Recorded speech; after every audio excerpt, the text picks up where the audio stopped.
नमस्कार, मैं राजेश दलवानी। आप देख रहे हैं उल्लास लाइन बुलेटिन। शहर की ताज़ा खबरें देखने के लिए हमारे न्यूज़ चैनल को जरूर सब्सक्राइब करें। उल्लासनगर में दिनों दिन बढ़ रहे कोरोना वायरस के प्रकोप के बीच संक्रमित मरीजों का इलाज भी सही नहीं हो रहा है। शहर में मौतों का आंकड़ा भी लगातार बढ़ रहा है।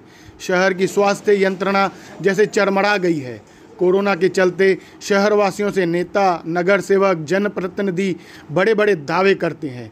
शहर के अखबारों में इनके फोटोज़ के साथ लिखा जाता है यह शहर की जैसे भलाई चाहते हैं, पर जब इनके ऊपर कुछ आँच आती है तो यह लोग शहर की हॉस्पिटल को छोड़कर मुंबई की बड़ी बड़ी हॉस्पिटलों में उपचार के लिए निकल जाते हैं।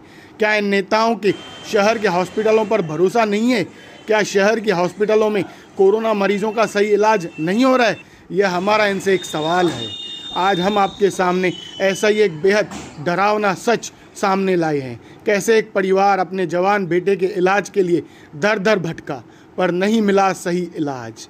हर एक हॉस्पिटल पहुँचे कि मेरे बेटे का इलाज करो, उसे हॉस्पिटल में एक बेड दो, उसे वेंटिलेटर लगेगा, वह बच जाएगा, पर किसी ने ध्यान नहीं दिया। वह पूरी रात भटके। शहर में किसी गरीब को ज़रूरत पड़ने पर कैसे हॉस्पिटल एक बेड, वेंटिलेटर नहीं दे पाते। सिर्फ पैसों की मांग हो रही है। आखिर ज़िंदगी मौत से भी हार जाती है। उल्लासनगर मनपा अधिकारियों पर शहर की यह जिम्मेदारी है, वह अपनी जिम्मेदारियां भी सही तरीके से नहीं पूरी कर पा रहे हैं। नमस्कार, मैं रवि नागपाल, दिनेश नागपाल का भाई। मेरे भाई को यहाँ से जब उसने टेस्ट किया था, टेस्ट करके रिपोर्ट करके वहाँ उसको क्वारंटीन करके भिवंडी लेके गए थे। भिवंडी लेके जाने के बाद वहाँ पे उसकी तबीयत और ख़राब हो गई। तबीयत उसकी और ख़राब होने की वजह से वहाँ पे उसको सेंट्रल हॉस्पिटल में लेके आए। सेंट्रल हॉस्पिटल में जब उसको लेके आए तो सेंट्रल हॉस्पिटल के बाद छोड़ के उसको चले गए। उसको बोला कि भाई यहाँ पे अंदर बेड नहीं है, हम लोग आपको यहाँ पे नहीं रख सकते, आप अपने बेड का बंदोबस्त खुद कीजिए। फिर भी हम लोग आए, हम लोग ने आके मेहनत करके कम से कम 3 घंटा हमको बाहर खड़ा किया गया, क्योंकि उसको ऑक्सीजन पे रखने का था। फिर भी उसको बाहर बिठा दिया सही 3 घंटा। 3 घंटे के बाद हमको वहाँ पे बेड प्रोवाइड किया। बेड प्रोवाइड करने के बाद से उसको एक दिन रखने के बाद दूसरे दिन पे वो बोलती है कि हमारे पास ऑक्सीजन सिलेंडर है ही नहीं। इतना हम लोग उसके लिए परेशान हुए। उसको ऑक्सीजन के बिना उसका रह ही नहीं पा रहा था। उसका ऑक्सीजन लेवल बहुत कम हो गया था, 60 और 65 के आसपास उसका ऑक्सीजन लेवल था। फिर भी हमको उन्होंने ऑक्सीजन प्रोवाइड नहीं किया कि हमारे पास सिलेंडर है ही नहीं, हम लोग कुछ कर नहीं सकते। उसके बाद भी हम लोगों ने खुद का सिलेंडर प्रोवाइड करके उसको सिलेंडर पे रखा है, ऑक्सीजन वगैरह पे रखा है। सर ने हमको करके दिया सब वो ऑक्सीजन वगैरह सिलेंडर का, वो हमने उसको ऑक्सीजन सिलेंडर वगैरह लगाया। ऑक्सीजन सिलेंडर लगाने के बाद थोड़ी देर के बाद उसकी रिपोर्ट पॉजिटिव आई। थोड़ी देर के बाद रिपोर्ट जैसे पॉजिटिव आई तो वहाँ की नर्सेस ने बोला कि भाई अभी हम इसको यहाँ पे नहीं रखेंगे, ये हमारी हॉस्पिटल कोविड हॉस्पिटल नहीं है, इसको आपको कहीं आपको शिफ्ट करना पड़ेगा। तो ठीक है कि हमको लेटर लिख के दिए कि हम उसको कहाँ पे शिफ्ट करें, इसका कहाँ पे इलाज होगा। तो उन्होंने बोला इसकी जो अभी कंडीशन है, इस कंडीशन के हिसाब से इसको वेंटिलेटर चाहिए, वेंटिलेटर के अलावा इसका इलाज नहीं होगा। जिस भी आप हॉस्पिटल में जाइएगा वहाँ पे वेंटिलेटर होना ज़रूरी है। फिर उन्होंने 4 नंबर सरकारी हॉस्पिटल का उन्होंने लेटर लिख के दिया। सरकारी हॉस्पिटल में हम लोग 4 नंबर में गए तो वो लोग बोलते हैं हमारे पास बेड अवेलेबल नहीं है वेंटिलेटर का, यहाँ पे आपका काम नहीं हो पाएगा। उसके बाद हम लोग बहुत हॉस्पिटल में गए, साई प्लेटिनम में गए और काफ़ी सारी प्राइवेट हॉस्पिटल में गए, कहीं पे भी वेंटिलेटर अवेलेबल नहीं था। फिर थक हार के हम लोग सेंट्रल हॉस्पिटल में वापस गए तो वो लोग बोलते हैं कि आप इस पेशेंट को यहाँ से लेके जाओ, ये हमारी हॉस्पिटल कोविड हॉस्पिटल नहीं है, आप इसको पेशेंट को यहाँ पे नहीं रख सकते, आप कहाँ लेके जाते हैं वो आपका प्रॉब्लम है, वो हमारा वो प्रॉब्लम नहीं है। तो ऐसे जैसे करके नर्स ने हमको वहाँ पे उसका ऑक्सीजन लेवल चेक करके दिया तो नर्स वहाँ पे बोलती है इसकी ऑक्सीजन लेवल तो 90 है। हमको वहाँ से भगाने के लिए, उसकी ऑक्सीजन लेवल 90 नहीं थी, उन्होंने बोला उसकी ऑक्सीजन लेवल तो 90 है, अच्छी है, आप कामगार में उसको लेके जाइए। हम लोग फिर वहाँ से उसको कामगार में लेके गए। वो हमारा लड़का ऑटो में ही बैठा है, क्योंकि कामगार वहाँ तो सेंट्रल से बगल में ही, हम लोग ऑटो में लेके गए। फिर वहाँ पे ऑक्सीजन लेवल वहाँ के डॉक्टर आके चेक करते हैं तो वो बोलते हैं यहाँ इसकी तो ऑक्सीजन लेवल 60 है, आप यहाँ पे इसको ऑटो में लेके कैसे आए, इतना खतरनाक काम किया। हमने बताया कि वहाँ की नर्स ने तो हमको बोला इसका तो 90 है, इसके लिए हम लोग यहाँ पे उसको लेके आए। उन्होंने बोला हमारे पास यहाँ पे वेंटिलेटर नहीं है, स्पेस नहीं है वेंटिलेटर का, आपका यहाँ पे काम नहीं हो पाएगा। फिर ऐसे वैसे करके हमारा कांटेक्ट करके कल्याण में A&G हॉस्पिटल में हमने इसको वहाँ पे शिफ्ट किया।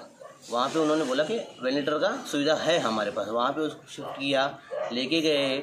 तो पहले डॉक्टर वहाँ का, मेरे भाई का, मेरे पिताजी का, सबका प्रोफेशन पूछ रहा है कि आपका ऑक्यूपेशन क्या है। ठीक है, मैं समझता हूँ पेशेंट का ऑक्यूपेशन पूछना चाहिए कि उस हिसाब से उसका पेशेंट का इलाज होगा।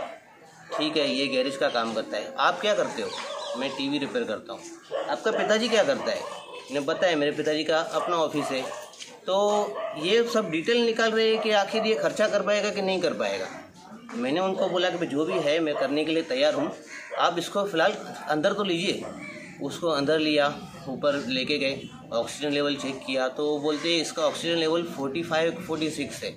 इसका मतलब बहुत क्रिटिकल इसका कंडीशन है, इसको वेंटिलेटर लगेगा कि लगेगा? हमारे पास वेंटिलेटर फ़िलहाल अवेलेबल नहीं है। तो मैंने बोला सर अभी तो आपने बोला वेंटिलेटर है, इसके हिसाब से आप उसको ऊपर लेके गए। बोलते हैं कि देखिए अभी वेंटिलेटर नहीं है, वेंटिलेटर था लेकिन हमने दूसरे पेशेंट को अभी लगा दिया है। मैंने बोला सर अभी तो इसको ऑक्सीजन में भी फ़िलहाल कोई नहीं रहा है, ठीक है आपके पास ऑक्सीजन है, आप इसको हाई ऑक्सीजन पर रख के आप अपने पास रखिए फ़िलहाल। तो मना कर रहे थे, नहीं हम नहीं रखेंगे, ये रखेंगे वो रखेंगे। हमने बोला ठीक है आप थोड़ा टाइम रखो, जब तक हम दूसरे हॉस्पिटल में कहीं देख के आए थे। हमने बहुत हॉस्पिटल में ट्राई किया, कल्याण में, डोंबिवली में, थाना में ट्राई किया, कहीं पे भी वेंटिलेटर खाली नहीं था। तो हमारे पास और कुछ ऑप्शन नहीं था, हम उसको घर पे तो नहीं लेके जा सकते, कम से कम उसको हाई ऑक्सीजन पे तो रखना ही रखना है ऑक्सीजन पे। तो ऐसे करके सुबह के 7:30 बज गए वहाँ पे हमको हॉस्पिटल में। उन्होंने बोला ठीक है आप अभी फ़िलहाल 20,000 रुपये पे करके जाइए, बाकी जो है हम लोग कल देखेंगे, मॉर्निंग में आप इसको लेके जाइएगा। मतलब आपको महानगर पालिका की तरफ से कोई सुविधा नहीं मिली? महानगर पालिका कहीं भी वेंटिलेटर खाली नहीं है, बिल्कुल नहीं, वेंटिलेटर की सुविधा हमको कहीं नहीं मिली। हम लोग प्राइवेट हॉस्पिटल तक गए, महानगर पालिका में गए, 4 नंबर हॉस्पिटल का हमको लेटर क्यों लिख के दिया? अगर आप हमको 4 नंबर का लेटर लिख के दे रहे हैं तो आपको भी पता नहीं है कि वहाँ पे वेंटिलेटर नहीं है। तो फिर वहाँ पे ANG हॉस्पिटल में वहाँ पे मेरे को मॉर्निंग में कॉल आता है 9 सवा 9 बजे कि इसका ब्लड टेस्ट करना है, इसके ब्लड टेस्ट के लिए 14,800 रुपये आपको पे करना है। तो मैंने बोला एक ब्लड टेस्ट का 14,800 रुपया? तो मैडम ने बोला हाँ सर ने बोला है कि इसका ब्लड टेस्ट करना है। तो मैंने बोला सर हमको बोल रहे थे कि मॉर्निंग में हम लोग इसको छुट्टी दे देंगे और कहीं पे आप इसका इलाज कीजिएगा। तो मैंने बोला कि अगर आप वहाँ पे इलाज कर रहे हैं हमारा कंटिन्यू तो मैं 14,800 रुपये पे करने के लिए तैयार हूँ। तो उसने बोला मुझे कुछ पता नहीं है, मुझे सर ने बोला है कि 14,800 रुपये पे करना पड़ेगा, तो मैं आपको बता रही हूँ। तो मैंने वही टाइम पे गूगल पे कर दिया। वहाँ के आशुतोष डॉक्टर हैं, वहाँ के ANG के आशुतोष डॉक्टर ने ऐसा बोला। तो 14,800 रुपये मैं उसको मैडम को पे किया। 14,800 रुपये पे करने के बाद फिर बाद में थोड़े टाइम के बाद मुझे कॉल आता है कि आप अपने पेशेंट को यहाँ से लेके जाइए, आपके पेशेंट का यहाँ पे इलाज नहीं हो पाएगा। फिर हम लोग गए वहाँ पे कि भाई आपने तो मॉर्निंग में कॉल किया, हम लोग इलाज कंटिन्यू कर रहे हैं, तो आप कीजिए जो भी है, मैं आपको पे करने के लिए तैयार हूँ। फिर वहाँ का अकाउंटेंट आता है, अकाउंटेंट आके बोलता है कि ठीक है आप 60,000 रुपये अभी पे करके जाइए। तो मैंने बोला ठीक है मुझे 1 घंटे का टाइम दो, 1 घंटे में मैं 60,000 रुपये आपको पे करके जाता हूँ। फिर उन्होंने बोला अच्छा ठीक है रुको। थोड़ी देर फिर आधा पौना घंटा रुकाया। आधा पौना घंटा रुकाने के बाद वहाँ से दूसरा मेडिकल वाला आता है। मेडिकल वाला 2 लेटर हमको 2 इंजेक्शन हमको लिख के देता है कि एक इंजेक्शन है 33,000 का, वो आपको पे करना है। तो मैंने पॉकेट निकाला पे करने के लिए, तो बोलता है रुको रुको रुको, वो दूसरा जो इंजेक्शन है ना दोनों लगाने का है उसको, खाली एक नहीं। दूसरा इंजेक्शन मेरे पास नहीं है, आपको बॉम्बे में मिलेगा। तो ठीक है कहाँ मिलेगा? बॉम्बे में मैं लेके आता हूँ। तो वो मुझे मालूम नहीं है, आप जाके ढूंढो आपको कहाँ से मिलेगा। तो मैंने बोला अगर आप मेडिकल वाले हैं आपको नहीं पता है कहाँ मिलेगा, तो मैं बॉम्बे इतनी बड़ी है मैं कहाँ ढूंढूंगा? बोलता है वो आप देखो आपको कहाँ से क्या करना। माना कहीं ना कहीं सबकी लापरवाही हो रही है। लापरवाही बहुत बिल्कुल हुई। सर 7:30 बजे ये फॉर्म दिया, मेरे लड़के को उतार के नीचे, बोलता इसको लेके जाओ। मतलब अभी किधर लेके जाएगा? आप फिलहाल उसको ऊपर लेके जाओ, गैस पे रखो उसको, तब तक हम बंदोबस्त करते दिया। अभी आपने लेटर दिया है, आधे घंटे में मैं बैठा हूँ, ये मेरा लड़का सब जगह घूम रहा है बेड के लिए। मेरे को घड़ी घड़ी बोल रहा है क्या हुआ क्या हुआ क्या हुआ, मेरे को बोलता है। लास्ट में मेरे को 10:30 बजे आके बोला तुम्हारा छोकरा नहीं रहा, सबको वापस बुला लो। ये कौन सा इंसाफ है? मेरे लड़के के साथ में ऐसा हुआ, किसी और गरीब के साथ में नहीं हुए। बस मेरे को नहीं चाहिए कुछ भी, और किसी को तकलीफ ना हो, और किसी को तकलीफ ना हो, बस में अभी फिलहाल वेंटिलेटर किसी को तकलीफ ना हो, बस। अच्छी प्राइवेट हॉस्पिटल में बोलिए, आज किसी गरीब का कोई नहीं। बातें बड़ी बड़ी करते, बातें बड़ी बड़ी, 300 बेड है हमारे पास, बातें बड़ी बड़ी करते हैं, कहीं पे लेकिन भी सीधा है ही नहीं, सीधा है नहीं, कहीं से भी नहीं मिली। अब आज लड़का, जवान लड़का, मेरा दिल जानता है ऐसे किसी और के साथ में ना हो, बस मैं यही विनती करता हूँ हाथ जोड़कर। मैं साहब ऐसा है कि मैं इनके लड़के की, दिनेश नागपाल की मौत का जिम्मेदार शासन, प्रशासन, डॉक्टर्स और इन निकम्मे पॉलिटिशियन को मानता हूँ। मैं ऐसा समझता हूँ कि ये इनकी जिम्मेदारी थी। अगर ये लोग चाहते तो इनके लड़के की जान बच सकती थी, अगर इन्हें समय पे ट्रीटमेंट मिलता। ये लापरवाही है हमारे UMC की, इनके कर्मचारियों की।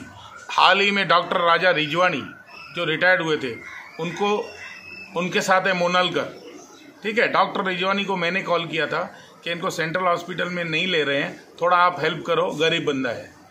उन्होंने वहाँ तक अपनी ये जिम्मेदारी नहीं समझी कि वहाँ एक कॉल करें कि इनको हेल्प कीजिए, और जो कि इनकी जिम्मेदारी थी, ठीक है। उसके बाद कई नगर सेवकों को मैंने फ़ोन किया, जिसमें से एक आधे नगर सेवक ने कॉल किया और इनको गैस दिलाई। मैंने उनको रिक्वेस्ट की, इनको गैस मिली सेंट्रल हॉस्पिटल में, फिर रात को इनकी गैस निकाली गई।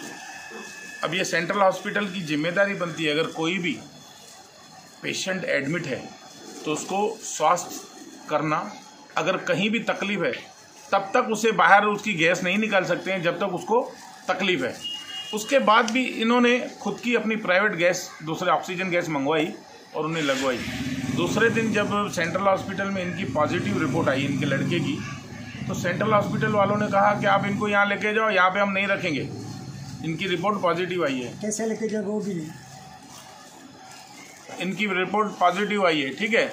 उसके बाद इन्होंने बोला कहाँ जाएं, आप कुछ लेटर दो, किसी ने कुछ नहीं दिया, ठीक है। उसके बाद ये गए कामगार हॉस्पिटल में, जहाँ पर भी कोई सुनवाई नहीं हुई। उसके बाद हाथ पैर मार के A&G कल्याण में हॉस्पिटल में गए, जहाँ पे पहले इनको बेड नहीं मिला, फिर 1 घंटे के बाद इनको फ़ोन आया कि आइए। ये गए, 1-1.5-2 घंटे के बाद भटकते भटकते कामगार में, यहाँ वहाँ 4 नंबर में कई नगर सेवकों को फ़ोन किया कि मुझे 4 नंबर में बेड दिला दीजिए, थाना सिविल में दिला दीजिए, और मैंने खुद 10 नगर सेवकों को फ़ोन किया है। उसके बाद ठीक है, इनको कल्याण में एडमिशन मिल गया, एडमिट हुए।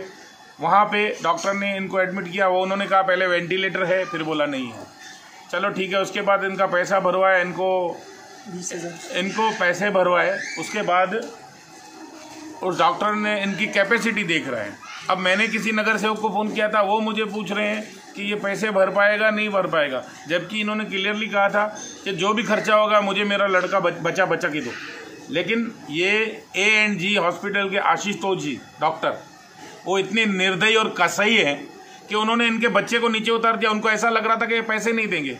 अब आप इलाज तो करो, आप डॉक्टर हो के कसाई हो, पैसे के लिए। जब बंदा बोल रहा है मैं पैसे भरूंगा, उसको 4 घंटा निकल दो। उसके बाद 1 दिन पहले मैं मैक्स लाइफ हॉस्पिटल में गया था, वहाँ पे 2 बेड खाली थे, लेकिन जितेंद्र मिश्रा डॉक्टर ने वो बेड नहीं दिया, क्योंकि उनकी वहाँ पे एजेंट गिरी है। एक एजेंट आया दूसरे दिन सुबह कि बोल रहा है कि 20,000 खर्चा होगा, 3-4 हज़ार मेरे भी लगेंगे। ये बंदा वो भी देने को तैयार हो गया, ठीक है। उसके बाद प्लेटिनम में इनको मिल रहा था किसी के थ्रू, तो उन्होंने कहा आप वहाँ से डिस्चार्ज लेके आइए, हम यहाँ आपको देते हैं। पहले प्लेटिनम सब जगह से घूम के आए थे। तो कल्याण वाले ने क्या किया, अपना A&G हॉस्पिटल ने, कि उनके लड़के को नीचे उतार के फेंक दिया और डिस्चार्ज देने के लिए 3-4 घंटे लगा दिए। इस वजह से वहाँ भी बेड फुल हो गया, जिस वजह से इनके लड़के की डेथ हो गई वहीं पे, क्योंकि उस डॉक्टर ने उनको 3-4 घंटा नीचे उतार के रखा था। उसके बाद ये उनको रिक्वेस्ट कर रहे हैं आज का दिन रखो, मैं कहीं ना कहीं कुछ करता हूँ।